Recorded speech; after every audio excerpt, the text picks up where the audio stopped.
दोस्तों, अगर आप भी पेपर प्लेट रॉ मटेरियल का बिजनेस स्टार्ट करना चाहते हैं और उसके लिए आप तलाश रहे हैं पेपर लेमिनेशन मशीन, तो इस वीडियो को आप अंत तक देखिए। इस वीडियो के माध्यम से मैं आपको पेपर लेमिनेशन मशीन की 10 सच्चाई बताने वाला हूं। कुल 10 पॉइंट के माध्यम से आज की इस वीडियो में मैं पेपर लेमिनेशन मशीन की पूरी सच्चाई बताने वाला हूं कि आप पेपर लेमिनेशन मशीन को ख़रीदने जा रहे हैं या इसके रॉ मटेरियल का बिजनेस जो है स्टार्ट करने वाले हैं, तो आपको किन किन चीज़ों का जो है ध्यान रखना है, किन किन सच्चाइयों को आपको समझना है, मशीन में किन किन पार्ट्स को देखना है, इन सभी चीज़ों के बारे में आपको जानकारी देने वाला हूं। साथ ही मशीन का प्राइस और आप उसे कैसे खरीद सकते हैं, ये सारा इन्फॉर्मेशन इस वीडियो के माध्यम से देने वाला हूं। तो आप भी अगर paper lamination machine best quality का लेना चाहते हैं तो आप इस वीडियो के अंत तक बने रहिए। और अभी तक आपने इस चैनल को सब्सक्राइब नहीं किए हैं, चैनल को सब्सक्राइब कर दीजिए, साथ ही बेल आइकन को प्रेस कर दीजिए। चलिए शुरू करते हैं आज के इस नॉलेजेबल वीडियो को। दोस्तों, कुल 10 पॉइंट के माध्यम से आज की इस वीडियो में मैं आपको पेपर लेमिनेशन मशीन की पूरी सच्चाई बताने वाला हूं, उसके पूरे फीचर के बारे में बताने वाला हूं, उसके पूरे पार्ट्स के बारे में बताने वाला हूं। सो बने रहिए वीडियो के अंत तक। दोस्तों, जैसा कि हमारा फर्स्ट पॉइंट है साइज़, इस पॉइंट के माध्यम से मैं आपको बताऊंगा कि पेपर लेमिनेशन मशीन का प्रॉपर साइज़ क्या होता है, उसका लंबाई चौड़ाई क्या होता है, उसके बेलन का साइज़ क्या होता है, जगह कितनी चाहिए, ये सारा इम्पोर्टेंट जानकारी दूंगा। ये नहीं कि मैं बता दिया कि ये 32 इंच का लेमिनेशन है, ये हो गया, ये नहीं। उसके हर पार्ट्स के जो है साइज़ की मैं आपको जानकारी दूंगा। सो आप वीडियो के अंत तक बने रहिएगा। हमारा दूसरा है मोटर के बारे में मैं बताऊंगा कि इसमें 3 HP का मोटर लगा हुआ रहता है या 2 HP का मोटर लगा हुआ रहता है, AC मोटर लगता है या DC मोटर लगता है, DC मोटर क्यों लगाया जाता है, इस चीज़ के बारे में जानकारी मैं आपको दूसरे पॉइंट पे दूंगा। हमारा थर्ड पॉइंट है बेलन। इस पॉइंट के माध्यम से मैं आपको बताऊंगा कि इसमें कौन कौन सी बेलन लगी हुई रहती है, रबर बेलन कितने प्रकार की होती है, स्टील बेलन कितने प्रकार की होती है, और ये सब बेलन का साइज़ क्या होता है, और इन सभी बेलन को लगाने से क्या होता है, इन सब जानकारी को मैं आपको तीसरे पॉइंट में दूंगा। हमारा चौथा पॉइंट है पिनियन क्या होता है, इसके बारे में मैं जानकारी दूंगा। डबल पिनियन क्या है, सिंगल पिनियन क्या है, इन सभी चीज़ों के बारे में मैं डीपली से जो है इस वीडियो के माध्यम से मैं आपको बताऊंगा। हमारा पाँचवा पॉइंट है रॉड।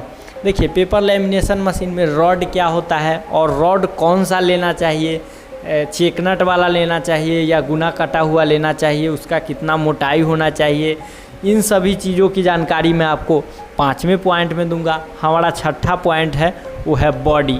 इस पॉइंट के माध्यम से मैं आपको बताऊंगा कि पेपर लेमिनेशन मशीन का जो बॉडी होता है वो बॉडी कितने इंच लोहा में बना हुआ रहना चाहिए, उसका साइज़ क्या होता है, लॉन्ग टाइम तक जो है पेपर लेमिनेशन मशीन चलाने के लिए किस बॉडी में जो है हमें पेपर लेमिनेशन मशीन बनवाना चाहिए, बॉडी का साइज़ क्या होता है, इन सभी चीज़ों की जानकारी मैं आपको छठे पॉइंट में दूंगा। हमारा 7वां पॉइंट है इलेक्ट्रिसिटी। इस पॉइंट के माध्यम से मैं आपको बताऊंगा कि पेपर लेमिनेशन मशीन को चलाने के लिए कितनी इलेक्ट्रिसिटी की आवश्यकता होती है, सिंगल फेज इलेक्ट्रिसिटी की आवश्यकता होती है या 3 फेज इलेक्ट्रिसिटी की आवश्यकता होती है, कमर्शियल चाहिए या डोमेस्टिक चाहिए, इस चीज़ की जानकारी मैं आपको 7वें पॉइंट में दूंगा। हमारा 8वां पॉइंट है प्राइस। पेपर लेमिनेशन मशीन का तो बहुत सारा प्राइस होता है, लेकिन किस डिज़ाइन में किसका कितना प्राइस होना चाहिए, इस चीज़ की जानकारी मैं आपको 8वें पॉइंट में दूंगा। हमारा 9वां पॉइंट है सपोर्ट। देखिए, मार्केट में बहुत सारा ऐसा बिजनेस होता है जो वो सपोर्ट के बिना क्या होता है कि वो लोग फेल हो जाते हैं। देखिए, किसी भी घर में देखते हैं पिलर जो होता है ना, उसका जो है सपोर्ट होता है। उसी प्रकार बिजनेस का जो है पिलर मशीन निर्माता कंपनी होता है, मशीन बेचने वाला कंपनी होता है। अगर वो सपोर्ट नहीं करेगा तो आपका जो है बिजनेस का इमारत गिर जाएगा। तो सपोर्ट क्या है, किन किन सपोर्ट में आपको ध्यान देना है, किस जगह से मशीन परचेज करना है और आपको किस चीज़ों की ज़रूरत पड़ेगी, सो अपने बिजनेस का सपोर्ट आप खुद बनिएगा। इन चीज़ों की जानकारी मैं 9वें पॉइंट में दूंगा। हमारा 10वां पॉइंट है हाउ टू बाई मशीन। इस पॉइंट के माध्यम से मैं आपको बताऊंगा कि बेस्ट मशीन आप कहाँ से परचेज कर सकते हैं उसके बारे में इन्फॉर्मेशन दूंगा, जानकारी दूंगा। जैसा कि हमारा फर्स्ट पॉइंट है साइज। देखिए पेपर लेमिनेशन की अगर साइज़ की बात की जाए तो इसका जो साइज होता है वो अगर चौड़ाई की बात की जाए तो चौड़ाई होता है 56 इंच का। यानी इसका मैं बेलन साइज नहीं बता रहा हूँ, प्रॉपर 32 इंच मशीन का जो प्रॉपर साइज होगा वो मैं साइज बता रहा हूँ। तो 32 इंच कहने का मतलब 32 इंच तो उसका बेलन है, लेकिन प्रॉपर साइज क्या है तो प्रॉपर साइज उसका है 56 इंच। और लंबाई क्या है तो 56 इंच बाई 77 प्लस 40 जो है इसका स्टैंड का साइज होता है। ऐसे तो स्टैंड का साइज 32-33 इंच ही होता है, लेकिन ब्रेकर से साइज़ उसका बढ़ जाता है, इसीलिए मैं 40 ऐड किया हूँ। अगर इसे फीट में कन्वर्ट किया जाए तो लगभग मतलब 4-5 इंच छोटा बड़ा आप लेकर के चल सकते हैं। 4 feet 7 inch by 9 feet 7 inch इसका क्या होता है कि लंबाई चौड़ाई इसका होता है। अगर जगह की बात किया जाए तो इस मशीन को रखने के लिए कम से कम आपको 5 बाई 10 का ज़रूरत पड़ेगा। एकदम 5 बाई 10 प्रॉपर चाहिए ही चाहिए। इसके अलावा आपको 2 फीट 3 फीट जगह एक्स्ट्रा चाहिए, लेकिन मशीन समझिए कि आपका 5 बाई 10 फीट का रहता है। 32 इंच पेपर लेमिनेशन मशीन का साइज़ ये मैं बता रहा हूँ। आप लोग साइज़ समझ गए कि कितना है। हमारा नेक्स्ट पॉइंट है मोटर। देखिए इसमें जो मोटर लगती है वो 3 HP DC मोटर लगती है, 2 HP DC मोटर लगती है। बहुत सारे लोग 5 HP DC मोटर लगाते हैं, लेकिन अगर प्रॉपर में देखूँ तो 300-350 kg का क्राफ्ट पेपर चलाने के लिए हमें जो है 2 HP का मोटर काफ़ी है। 2 HP जो मोटर होता है ये DC मोटर होता है, और DC मोटर को ऑपरेट कराने के लिए DC पैनल होता है जो इस प्रकार का होता है। इस पैनल के माध्यम से जो है हम क्या करते हैं कि लेमिनेशन के स्पीड को घटाते हैं और बढ़ाते हैं। तो मोटर की बात की जाए तो इसमें सिंगल फेज इलेक्ट्रिसिटी का मोटर लगा हुआ रहता है, जो 2 HP मोटर और 2 HP पैनल के साथ इस 32 इंच लेमिनेशन मशीन में आता है। हमारा थर्ड पॉइंट जो है वो है बेलन। अब देखिए इसमें जो बेलन लगा हुआ है वो बेलन कितने प्रकार की होती है ये समझते हैं। तो इसमें जो बेलन लगा हुआ है वो बेलन 3 प्रकार का होता है। फर्स्ट में होता है SS यानी स्टील बेलन, सेकेंड जो होता है रबर बेलन, और जो है थर्ड जो है MS यानी लोहा बेलन। तो ये बेलन क्या है तो देखिए इसमें जो स्टील बेलन लगा हुआ रहता है जो इस प्रकार का रहता है, जो पेपर को आगे जाने में सहारा देता है और उसे लाइन लेंथ रखने में इसका जो है महत्वपूर्ण भूमिका होती है। तो ये स्टील बेलन जो है ये 6 पीस लगा हुआ रहता है। कहाँ कहाँ लगा हुआ रहता है ये आप जब विजिट करने जाइएगा तो वो आप देख लीजिएगा। उसके बाद इसमें रबर बेलन की बात की जाए तो एक रबर बेलन जो है टंकी में, गम के टंकी में अटैच होता है, और एक बेलन जो है उसके आगे जहाँ जो एक दूसरे को जोड़ता है पेपर और फिल्म को, वहाँ पे एक, यानी 2 रबर बेलन, और तीसरा है लोहा बेलन। तो लोहा बेलन भी एक टंकी में जो कि निचली भाग में, और एक रबर बेलन के साथ जहाँ पेपर और फिल्म को मिलाते हैं वहाँ निचली भाग में। तो 2 रबर बेलन और 2 लोहा बेलन इसमें होता है, और 6 पीस क्या होता है कि इसमें लगा हुआ रहता है स्टील। उसके बाद इसमें कटर की बात की जाए तो 3 से 4 कटर, ऐसे नॉर्मली कंपनी जो है वो 3 कटर ही देती है, लेकिन आप चाहे तो उसमें 4 भी लगवा सकते हैं। तो 3 से 4 कटर के साथ जो है ये मशीन जो है आती है। दोस्तों हमारा चौथा पॉइंट जो है वो है पिनियन। इसमें पिनियन क्या होता है और ये पिनियन जो है वो कितने प्रकार की जो है लगी हुई रहती है।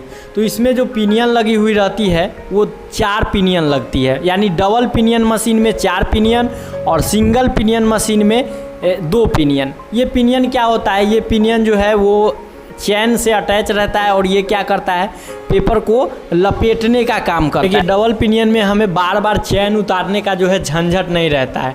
रॉड उठाते हैं, रोल निकाल के फिर उस पर रख देते हैं। तो डबल पिनियन जो है प्राइस थोड़ा ज़्यादा पड़ता है, लेकिन सहूलियत होता है उस पर रॉ मटेरियल बनाने की। तो डबल पिनियन और सिंगल पिनियन के बारे में आप समझ गए। अब नेक्स्ट हमारा जो है वो है रॉड। देखिए पेपर लेमिनेशन मशीन में जो रॉड आता है वो 4 पीस रॉड आता है। सबसे पिछली भाग में जो रॉड आता है वो रॉड आता है क्राफ्ट पेपर के लिए। उसमें हम लोग क्या करते हैं कि पेपर का क्राफ्ट लगाते हैं, क्राफ्ट पेपर को उसमें लगाते हैं। उसके बाद जो रॉड होता है वो रॉड होता है फिल्म का। इस पर क्या करते हैं, इस पर जो पन्नी आता है जिसको हम लोग BOPP बोलते हैं, उस फिल्म को लगाते हैं। उसके बाद आगे जो 2 रोल होता है, आगे जो 2 रॉड होता है वो रॉड होता है जिसमें हम पेपर को लपेटते हैं, एक ऊपरी भाग में और निचली भाग में। रॉड कौन सा लेना चाहिए, तो देखिए रॉड खींचा हुआ सरिया का हेवी रॉड लेना चाहिए और उसमें जो है गुना कटा हुआ रहना चाहिए ताकि बार बार स्लिप ना करे। और स्लिप करने से क्या होता है कि रोल हमारा ढीला बनने लगता है। तो हमें रॉड जब भी परचेज करने चाहिए तो गुना कटा हुआ बेस्ट रॉड परचेज करना चाहिए। तो आप लोग समझ गए कि रॉड कौन सा लेना चाहिए। अब नेक्स्ट जो हमारा आता है वो आता है बॉडी। देखिए पेपर लेमिनेशन मशीन जो बनी हुई रहती है ये सामान्यतः 4 इंच चैनल बॉडी में बनी हुई रहती है, जिससे क्या होता है कि पूरी बॉडी को तैयार किया जाता है, जिससे लेमिनेशन में वाइब्रेशन कम होता है। प्राइस की अगर बात की जाए तो मैं अप्रॉक्स में प्राइस बताऊंगा, क्योंकि आपके ऊपर निर्भर करता है कि मैं तो इसके फीचर, इसके पार्ट्स, इसके पावर के बारे में मैं आपको बताया हूं, लेकिन आपके ऊपर निर्भर करता है कि आप सिंगल पिनियन में ले रहे हैं, डबल पिनियन में ले रहे हैं या किस बजट में ले रहे हैं। तो प्राइस जो होता है इसका स्टार्टिंग वो 1,20,000 रुपये से लेके 1,80,000 रुपये के रेंज में लेमिनेशन मशीन आता है। अब बहुत सारे लोग 2 लाख का मशीन है, 3 लाख का मशीन है, 4 लाख का मशीन है। भैया आपके पास ज़्यादा पैसा है तो आप तो परचेज कर सकते हैं, आप अपने पैसों को कुछ भी कीजिए। लेकिन अगर बेस्ट मशीन की बात की जाए नया आदमी के लिए तो ये मशीन से अच्छा कोई मशीन मैं नहीं मानता हूँ। इतना बेस्ट रॉ मटेरियल तैयार करते हैं। कृष्णा इंटरप्राइजेज से बहुत सारे लोग परचेज करके ले गए हैं, उनका वीडियो बना चुका हूँ, डिस्क्रिप्शन में लिंक दे चुका हूँ, आप वहाँ से जाके देख सकते हैं कि कितना अच्छा मशीन है। तो प्राइस आप समझ गए कि 1,20,000 से लेके 1,80,000 के रेंज में आएगा। 9वां हमारा पॉइंट है सपोर्ट का, कि पेपर लेमिनेशन मशीन में किन जगहों पे लोगों को सपोर्ट चाहिए। तो देखिए सबसे पहला सपोर्ट चाहिए कि जब आप मशीन परचेज करने जा रहे हैं तो वहाँ आपको सही रूप से जानकारी मिले, क्रॉप पेपर का, फिल्म का, गम का, इन सभी चीज़ों की जानकारी मिले। उसके बाद अगर आप मशीन परचेज कर लेते हैं तो इंस्टॉलेशन प्लस ट्रेनिंग के लिए वहाँ से बंदा आए, एक दिन रुक के आपको सिखाए, सही तरीके का रोल लेकर के दिखाए। तो इस तरीके का जो है सपोर्ट चाहिए। अगर आप पेपर लेमिनेशन मशीन परचेज कर लिए, आपको पार्ट्स या टेक्नीशियन की आवश्यकता है तो आप इस व्हाट्सएप पे बेहिचक कांटेक्ट कर सकते हैं, आपको जो है प्रोवाइड हो जाएगा। बात आती है कि इस मशीन को आप कहाँ से परचेज कर सकते हैं, तो best machine manufacture Krishna enterprises जो कि बिहार के मुजफ्फरपुर ज़िले की है। आप यहाँ जा सकते हैं, यहाँ आप मशीनों के बारे में जानकारी ले सकते हैं, रॉ मटेरियल के बारे में जानकारी ले सकते हैं, और भी बहुत सारी पेपर प्लेट से रिलेटेड मशीनें यहाँ मिलती है जो आप परचेज कर सकते हैं। तो दोस्तों आज की ये जानकारी आपको कैसी लगी कमेंट सेक्शन में ज़रूर लिखिएगा। वीडियो अच्छी लगी हो वीडियो को लाइक कर दीजिए, साथ ही चैनल पे नए चैनल को सब्सक्राइब कर दीजिए। मिलते हैं अब अगले वीडियो में एक नए आइडिया के साथ, तब तक के लिए जय हिंद, वंदे मातरम।